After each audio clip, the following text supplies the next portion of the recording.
Gautam ji, good morning. स्वागत है आपका। बहुत बहुत धन्यवाद हमें समय देने के लिए। एग्जिट पोल से करते ही शुरुआत। साफ बता रहे हैं कि तीसरी बार मोदी सरकार आने की तैयारी में है। बताएं सर, कैसे देखते हैं आप इसे बाजार के लिए? Anil ji, good morning. Thanks for having मी।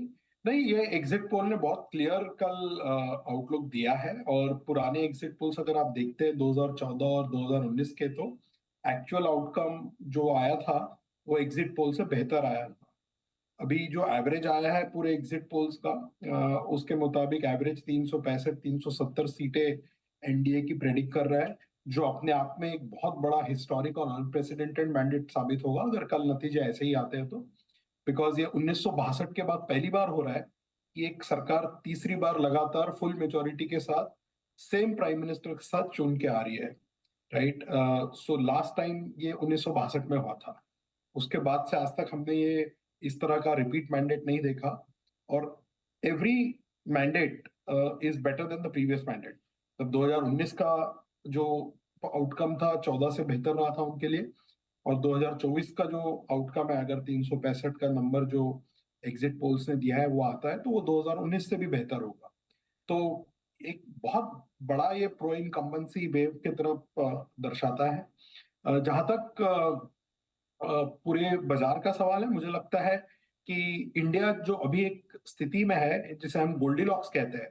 क्योंकि आप कुछ सेकंड के लिए अगर पॉलिटिक्स को बाजू रखते हैं और फंडामेंटल्स देखते हैं, तो हमारा जीडीपी FY24 में 8.2% ग्रो हुआ है। हमने निफ्टी का FY24 का अर्निंग्स 25% ग्रोथ देखा है। अगले 2 साल का हमारा CAGR 15% अनुमान है। करेंसी हमारी बहुत स्टेबल है, क्रूड 80-82 के आसपास है। फिजिकल डेफिसिट कंट्रोल में है, करंट अकाउंट डेफिसिट कंट्रोल में है। और डोमेस्टिक रिटेल इन्फ्लोज बहुत स्ट्रांग रहे हैं। और उसके ऊपर जिसे हम आइसिंग ऑन द केक कहते हैं, वो ये policy stability, policy continuity and stable reform oriented majority government in power. तो ये जो पूरा एक कंस्ट्रक्ट बनता है ग्लोबली, बहुत कम मार्केट में आपको ऐसा कंस्ट्रक्ट दिखेगा। Growth, stability, strong macros, everything put together. तो उस हिसाब से अगर देखें तो इंडिया का जो सितारा है अभी बहुत ज्यादा चमक रहा है। और मुझे लगता है अभी हमारे वैल्यूएशंस भी अगर आप देखते हैं, 20 टाइम के करीबन हम चल रहे हैं 1 ईयर फॉरवर्ड, जो कि बहुत ज्यादा एक्सपेंसिव मैं नहीं मानूंगा, because 10 year average he 20 time का है। हाँ, कुछ सेक्टर्स, कुछ स्टॉक जरूर महंगे हैं, बट इंडेक्स लेवल पर जब आप देखते हैं निफ्टी के वैल्यूएशन, तो काफी रीजनेबल लगते हैं। और ये जो इवेंट है, I mean this is not a 1% 2% kind of an event. ये इवेंट से ये क्लैरिटी है कि अगला 5 साल फिर से सेम पॉलिसी, सेम फोकस जो गवर्नमेंट का रहा है, जो प्रायोरिटीज उनकी रही है, वो कंटिन्यू होगी। तो एक बड़ा लंबा क्लैरिटी मिलता है लंबे रनवे के लिए। तो मुझे ये लगता है कि आज का जो मूव है या मे बी जो कल मूव आएगा, इसके बियॉन्ड आपने मार्केट को देखना चाहिए। Because it's very easy to get euphoric with 2 days of move, but थोड़ा अगर आप लंबा देखेंगे तो मुझे लगता है काफी सारा अपसाइड आना अभी बाकी है मार्केट। ये काफ़ी अपसाइड अभी भी बाकी है। थोड़ा थोड़ा सा अगर लंबा व्यू लेंगे इलेक्शन से आगे हटकर, तो ये बड़ा एक्शन आपके लिए बनता हुआ दिख रहा है। इस वक्त इलेक्शन को लेकर बड़ा मैंडेट आता हुआ जो दिख रहा है, जो गौतम जी को पसंद है। गौतम जी, इसके साथ ही अब ये भी जानना चाहते हैं लोग कि कितनी बड़ी अपसाइड है, क्योंकि कुछ हम ऑलरेडी इलेक्शन के पहले भाग चुके हैं, लाइफ हाई पर भी हैं आज। तो क्या इलेक्शन के नतीजे के बाद थोड़ा ठंडा हो जाएंगे, रुक जाएंगे, या फिर बड़ी तेजी के लिए तैयार होंगे? अनिल जी, ये दो चीजों पे निर्भर करता है। जैसे कि प्राइम मिनिस्टर पिछले 2 महीने से कहते रहे उनके कैंपेन स्पीचेस में कि उनका पहले 100 डेज का जो एजेंडा है काफी स्ट्रांग रहने वाला है। तो हमें वो देखना होगा कि क्या क्या अनाउंसमेंट्स उसमें आती है। इसमें ऑफ कोर्स बजट भी इंक्लूडेड रहेगा, तो वो भी देखना होगा। बिकॉज ये फुल ईयर का बजट अभी वो पेश करेंगे मार्च में। फरवरी में जो आया था वो इंटरिम बजट था। तो उनका फोकस किधर है, स्पेंडिंग किधर ज्यादा हो रही है, कैपेक्स, मैन्युफैक्चरिंग, इंफ्रा, PLI, ये सारे जो अलग अलग चीजों पे इस गवर्नमेंट का पिछले 5-10 साल से फोकस रहा है, क्या वो और ज्यादा कंटिन्यू होता है या कुछ नई चीजें इसमें ऐड होती है। काफी सारी चीजें इन्फ्लुएंस करेंगी मार्केट को। बट अगर उसको हम थोड़ी देर के लिए बाजू में रखते हैं और सिर्फ अर्निंग्स और वैल्यूएशंस देखते हैं, तो इस साल हमने 1005 रुपए का EPS किया निफ्टी में। अगला साल हमारा 14% ग्रोथ का अनुमान है, जो बेसिकली 1142 रुपए का EPS बैठता है FY25 का। और FY26 का हमारा EPS है लगभग 1320 रुपया। आज हम 20 टाइम FY25 ट्रेड कर रहे हैं। मान लीजिए यहाँ से 9 महीने बाद जब हम रोल ओवर करेंगे या 12 महीने बाद का आप अगर मार्केट देखते हैं, उस समय अगर अर्निंग्स एस्टिमेट नहीं कटते हैं और 20 का ही पी सस्टेन होता है, तो तब आप FY26 को डिस्काउंट कर रहे होंगे 1 साल बाद। तो वो अगर 1320 के ईपीएस पे 20 का मल्टीपल कंटिन्यू होता है, तो 1320 मल्टीप्लाई बाय 20 आपको 26,500 के आसपास का टारगेट बैठता हुआ दिखता है। ये एक रेंज हो गया। अगर आप री रेटिंग देखते हैं मार्केट में, मान लीजिए इतना सब कुछ अच्छा हो रहा है इंडिया के लिए, अगर 20 का पी 22 हो जाए, given the flows that are there, और काफी सारा एफआई फ्लोज अभी तक आया नहीं है, मान लीजिए एफआई फ्लोज भी ऐड होता है और डोमेस्टिक फ्लो सस्टेन होता है, I am just building a bull case, और पी मल्टीपल आपका 20 की जगह 22 होता है, तो आप 28-29 हजार का भी रेंज देख पाएंगे। और डी रेटिंग होता है, मान लीजिए 18 का पी आ जाता है 20 की जगह, कुछ चीजें गलत हो जाएगी, यू कैन नॉट प्रिडिक्ट, तो 18 के पी पे आपका 23,800 23,900 का रेंज बनता है। तो मार्केट का रेंज है 24 से 29 के आसपास। बेस केस में 26 26.5 का रेंज दिखता है अगर 20 का पी सस्टेन होए तो ये सारा अलग अलग मैथ्स बैठता है इसमें। ऑब्वियसली सबसे बड़ा चीज है कि अर्निंग्स एस्टिमेट घटने नहीं चाहिए। एक साल पहले हमने जब प्रेडिक्ट किया था 20% अर्निंग्स ग्रोथ फॉर FY24, तो थोड़ा स्केप्टिसिज्म था बाजार में कई लोगों को, बट जो हमने क्लोज किया है अभी 2 दिन पहले, अर्निंग सीजन खत्म हुआ है, इवेंचुअली FY24 का अर्निंग्स ग्रोथ 25% रहा है निफ्टी का।